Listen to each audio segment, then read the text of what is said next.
This was round 3 of the Rising Star September tournament in Mesa, Arizona. And my opponent played e4 and d4. And so we're into a Caro-Kann. I like to play c6, move 1 against e4. And against the advanced Caro-Kann, I like to play c5 on my second move. However, there's always one move that really bugs me. And it's what my opponent played in this position. Here, a lot of the time they play knight f3, they go knight c3, or they develop a piece and maybe bring their bishop out. But here he decided to take the pawn. And I know that I'm supposed to go after the e5 pawn in these positions, but I just find it really difficult being able to grab it. And you can see he's already defending the e5 pawn with his knight on f3, so I can't grab it yet. So then I thought, well, do we play queen a5? And I thought maybe queen a5, I could grab the pawn on c5. However, I opted for the move bishop g4. And bishop g4 pins the knight to the queen. And so here, his knight is not defending the e5 pawn. And I'm thinking I really would like to grab this pawn as soon as I'm able to. But he decided to pin my knight. And so now I'm not even attacking the e5 pawn. I decided to close off my pawn chain. Usually you do that in the Caro-Kann as soon as your bishop comes out. So bishop's on g4. So we play e6. He quickly responded with the move b4. And b4 is very annoying because I'm not able to take that pawn on c5. When I played e6, my bishop was looking at c5. So now he's able to defend it. And I'm thinking, are there any ways for me to still attack the c5 pawn? I wasn't entirely sure what the best move here was, but I thought my knight deserved to be on e7. It's definitely not coming to f6. Knight g to e7 is probably a very good move. Maybe we can transfer it to g6 to attack the e5 pawn at some point. I knew sort of in the back of my mind that e5 was the pawn I want to go for. Maybe put the queen on c7 and have a big attack on e5. That's in my mind, but it wasn't looking so obvious. My opponent just castled, and now I had to think, what's the next way that we can attack this e5 pawn? Queen c7 was on my mind. It seemed most obvious to me, though, to place my knight onto g6 before playing queen to c7. The pawn is now under attack. I'm going to take the knight off on f3 and then capture that pawn if I'm able. However, he has a bishop that can easily jump to b2 to defend e5. He has a rook that can come to e1 to defend e5. So I wasn't hopeful. My opponent played his bishop to b2, which was unfortunate because now he is defending that e5 pawn very well. And I decided to move my queen to c7 just to eye that same pawn. Currently, I have 2 attackers on that pawn, and he's got 2 defenders, but his knight on f3 can be removed. So I'm hoping to remove his knight and then take the pawn. However, here he played his rook to e1. So even though I can remove the knight on f3, it doesn't really do anything. He still has enough defenders. I realized that my position wasn't fantastic. Essentially, I'm just down a pawn. And so I thought we need to just get our pieces onto the best squares possible. So I went bishop e7 just so that I could castle my king. I thought that I definitely should castle kingside. It looked better than castling queenside into 2 sort of advanced pawns. So yeah, castling kingside's my hope here. And I knew that I could come back if I, played perfect chess. There's always a chance to come back after a bad opening. My pieces just need to be placed onto their most ideal squares. Now, there really isn't a good square for the bishop on e7. He played his knight to d2, which was a bit weird. I really thought that was quite strange, but I just responded with a quick castle and continued with my idea of getting pieces onto their best squares. Here, my opponent captured my knight on c6, and I deliberated for a while here, trying to figure out what was the best way to recapture, but I eventually took back with the b pawn, which according to the engine is not so good. The game is basically half a point of material if I had taken with queen, and the line is actually quite confusing and long, but eventually my queen can sit on b5, sort of blockading white's pawns. And in this variation, you don't get that blockade. It's a bit confusing and complex, and it could have gone multiple different ways, but I think generally as a rule of thumb in the Caro-Kann, if you have a pawn by itself on the A file, it's not as good. If you have the B pawn with it, it's much stronger. Anytime it's an exchange Caro-Kann, you almost always want to have the A and B pawns together. Here we just exchange pieces on F3, and I was looking for a way where I could get a piece of material back, you know, get something going. I looked here at the move A5. I thought if they capture, I can recapture, and that would make me feel very good. But here, they don't have to capture. I think all my opponent really has to do here is play A3, and I don't have any way into the position. I can take on B4, they take on B4, I take the rook, they take with queen, and I'm still just trading down in a position where I'm already down in material. This is ultimately what happened. My opponent played A3, and I knew that I couldn't capture here. It was a bit frustrating. I didn't like how the position had gone. I was still looking at the E5 pawn, but I'm not getting it. There's 3 defenders of it, and I only have 2 attackers. I'd need to get 2 more attackers. So I decided to give up on my hopes of going after E5 and turn my attention maybe to snagging a pawn on the queen side of the board. So I played my queen to B7.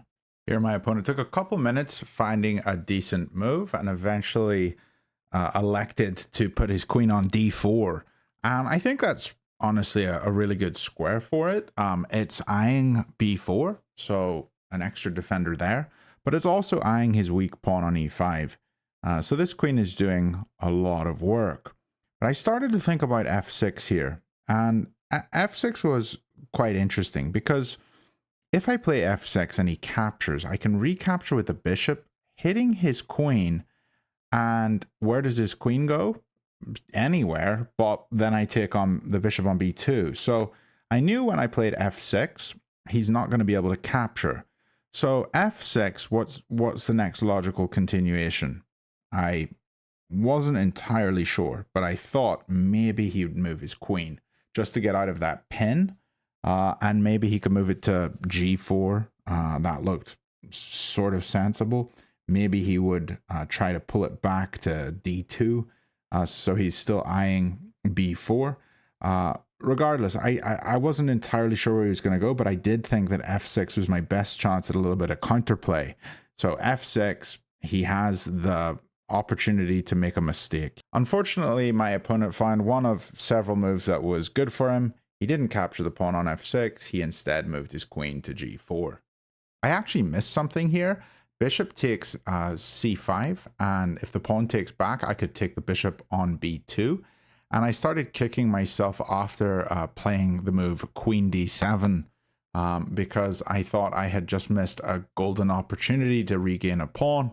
However, my opponent reassured me after the game that he saw that as well, and that if I had have gone for that, then I would have left the pawn on E6 to be captured with check, and it wasn't good for me if I had gone for that. The engine confirms that my opponent knew what he was talking about. I'm kind of glad that I didn't spot it because I may have done something so foolish. I knew that E6 was weak, and that's why I went Queen D7. You know, sometimes in a chess game you think something and you're like, well, I can't do this, you know, so I got to do that, and then you forget about the reason that you couldn't do something in the first place, and you just go off on some other tangent. It's like there's a massive sign in front of a rabbit hole saying don't go down this hole, and you know that you shouldn't, but then you go down this rabbit hole and you think and you think and you think, and eventually you don't go down it. You play your queen to D7, but you could have gone down it, you know? It's like, why am I even considering it? There's a massive sign there telling me not to.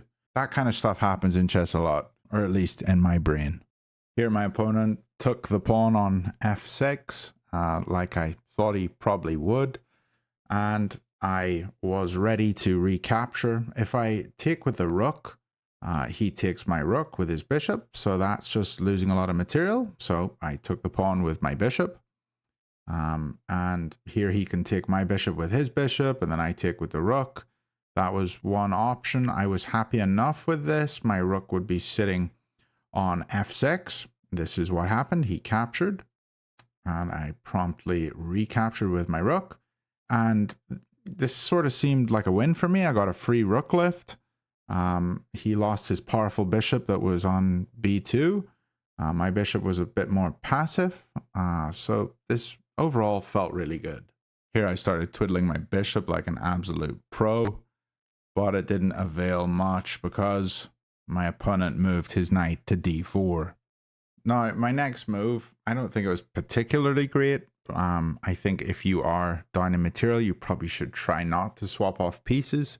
But I did take on b4. It's good according to the engine, but the engine is just an engine. It's not trying to have a comeback or something, you know. But in chess, I think I should really try to keep a lot of pieces on the board if I'm trying to have some way back into a game. But I did take on b4, and here my opponent recaptured. And so now the rooks come off in the position. I really didn't need to take on a1, but I took. He recaptured. And now my plan was to fork the knight on d4 and the queen on g4.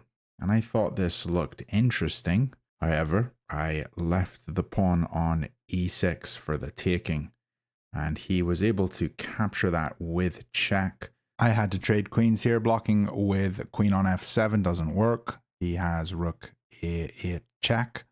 And so then he just recaptured my queen with his knight. I thought this was all good because I could capture his pawn on b4, and he was left with double pawns on the c file, but not the greatest. My opponent had another long think for about 4 minutes and played his rook to a6. The engine really likes rook to a7 because it's a very active rank to be on. You always want to get double on the 7. Double on the 7 is heaven. But putting it on the 6th rank looked logical because it's targeting my backwards pawn. It's just very easy for me to defend that backwards pawn. I can move my knight. And here I was deciding, do I go knight e5 or do I go knight to e7? Both seemed okay. I decided on knight e7. It just seemed like it was going to stay closer to my king. My king can come to f7, and I don't know. I mean, that might have been a dumb reason, but yeah, just keeping the king and the knight closer together just felt right. So that's what I went for. And here my opponent had to play his rook to a7 now, seeing that I could easily defend. Kind of maybe frustrating for him to have to make another move, but here he played rook to a7. He took a couple minutes to play this move, and so I really started to think maybe the clock is going to be something that I can use in this game. I need to keep pieces on. I need to keep stuff interesting, and hopefully there'll be a lot of tension in the position, and I can force a mistake from my opponent who will succumb to low time pressure. That was in the back of my mind. However, here my knight's in danger. I need to either move it or I need to protect it with my king. If I move my king to f7, my knight will be pinned.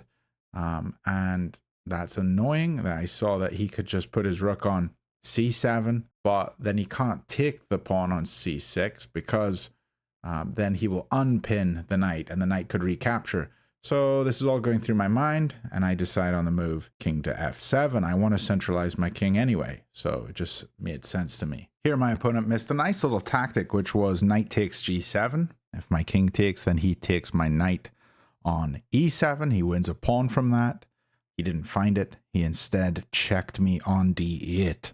I actually saw that he also had another move in that position. I was very happy when he played knight to d8. I was thinking he could have gone knight to g5, which was check. And then he could have, after king f6, he could have taken on h7 check. I have to keep protecting my knight, so knight back to f7. Then he could go back to g5 check. And even though I go king f6, I can't actually take his knight because then I stop defending my knight. So he could have just won a simple pawn out of that whole sequence. But yeah, he didn't go for it. Actually, I think the engine likes the move he went for even more than just winning a free pawn. But if he had won a free pawn, I would have just probably curled up into a little ball and hid under the table and resigned, you know. It would have depressed me. But yeah, here I'm feeling the pressure. He is up a clean pawn here. I'm not sure what I can do. He moves his rook all the way over to d7. I didn't like this. It looked like he was going to move into d6 and fork my pawn and my king. And this would also allow him to pick up that pawn. I think I like the move rook to d7 because it still keeps pressure on the e7 knight. And I can't ever attack the rook on e6 because his knight's sitting there, you know, stopping my king from ever approaching. So it was quite a good move. I don't know if rook a6 might have been, you know, just as decent though, because it immediately attacks the c6 pawn. But regardless, I want to put my rook on c4, hit both of his pawns, take one of them, and hopefully take the c5 pawn. Don't really care so much about the c2 pawn currently. This is what I go for, rook c4, forking the two pawns. He probably knew I was going to go for this. He can't defend his c5 pawn, but what he can do instead is deliver checks, and I hate checks. He moves his rook to d6, checking my king. I didn't think this was going to be such a big deal. I can simply go king to e5, and that attacks his rook. And then I saw, oh, hold up, he can go rook e6, forking my knight and my king. And this guy was tricky. He had all these nasty plans. And so now I just have to put my king on f5. Here he can capture that pawn. He can capture it multiple ways. He doesn't want to capture it with the rook, obviously, because then I take with knight. But he can cleanly win the pawn with his knight. Like an absolute boss, he doesn't even take the pawn. He puts his rook on e6. I think this is a very classy move, just attacking my knight. Now the pawn doesn't have any defenders because my knight's going to have to move. So here I have to play my knight to a somewhat odd square, putting it all the way over on g6. Now he can pick up that pawn with the rook on c6. I promptly capture the only pawn that I can capture on c2, the one that I didn't want to capture. And now here he is able to just maneuver his rook somewhere so that his pawn can start pushing towards the c8 square. He decides on c7, eyeing the g7 pawn, and really here I need to just give up g7 and just decide to push d4. Like if I just push d4, maybe there's some hope here. Even though my mind was telling me I was losing, the position according to the engine is completely even if I play knight e5 or d4. But this next move, moving my king to f6, was pretty stupid because it's always better to get aggressive in an endgame. The reason this move was so bad is because he can simply go rook to f7, checking my king. My king can't even stay by the pawn protecting it. It has to go more central. So I just go to e5, and then he can just pick up the g7 pawn for free. Really, I just need to push d4. I play my king to e5, and he pushes c6. The c pawn is now defended by his knight, and it's only 2 squares from promotion. He asked me here in this position, does he have to keep taking notes now that he's under 5 minutes? I said, no, you don't have to. That's a rule that the USCF play by. You don't have to take notes after 5 minutes. I check his king because I didn't want his king ever approaching my d pawn. And then I start pushing my d pawn after his king goes to h2. So we're into a bit of a time crunch here. Pawn goes to d4. And here he really has to decide on one of 2 moves. Rook takes g7 or play c7. not as good. Position's almost drawn if he plays c7. He actually plays the wrong move, but let's have a quick look at rook takes g7. If he had taken on g7, I go knight f8, stopping his rook coming to d7. His best move is rook f7, attacking my knight. Here I would go d3. His only move in this position is to take my knight, which seems crazy because my pawn is about to promote. I would go pawn to d2, and here he can check me on f7, vacating the d8 square for his rook. And now if king e6, there's a crazy line. He has to find knight to g5 check, king e7, rook f7, king to e8, rook to d7, protected by the pawn. Promote to a queen, rook takes rook, and then knight takes h7. He has 3 pawns and a knight, and I'm going to be able to go rook maybe d2 or even rook c1, just capture that c-pawn, but he will be able to win this endgame with a knight and 3 pawns. But he didn't actually take my pawn on g7, instead he pushed c7. Unfortunately, I missed my drawish chance playing the pawn to d3. I instead played my knight to f4, and here my opponent thought for about 3 minutes. He finds the top move, rook check on e7, forcing my king somewhere, and then he's able to invade on the e4 square, forking my knight and my pawn. It was in this position that I had a really long think. There's only one decent move, and I don't play it. The move that I play is pawn to d3. Let's just have a quick think about that. So in my mind, pawn d3, rook takes knight, king has to go to e5 to stop the rook getting back to defending the d3 pawn. And then I thought, how does he defend that? Well, maybe he goes rook f3. And then I thought, well, we can then just simply go king e4 because we still have to defend that pawn. And then pawn to d2, pawn to d1 looks very plausible. However, he did have a move that threw some issues into the whole sequence. He has the move knight f7 check when my king goes to e5. So then I had to calculate again. d3, rook takes knight, king e5, knight f7 check, king e4. Then I saw knight f7's a blunder. I can take the rook on f4. So then I went back to thinking, okay, maybe rook f3 again. And I wasn't entirely sure. Did d2 work? Because the only way for him to stop d2 is to put his rook on d3. And then I can promote, maybe rook captures on d1, and then he wins on c7 to c8.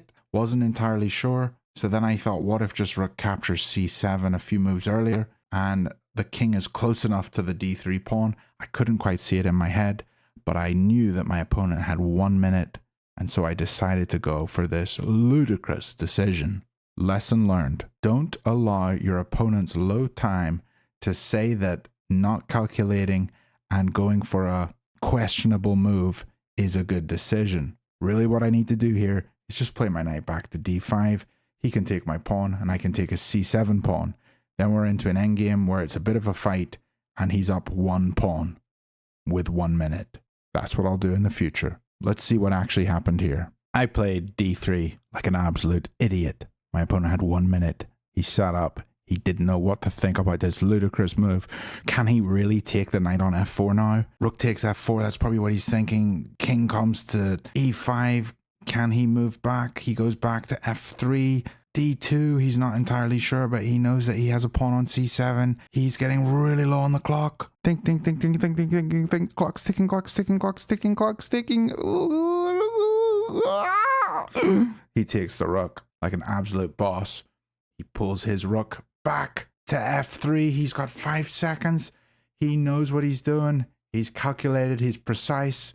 Here he knows that he can play rook to d3, but he's only got 4 seconds, 3 seconds, 2 seconds.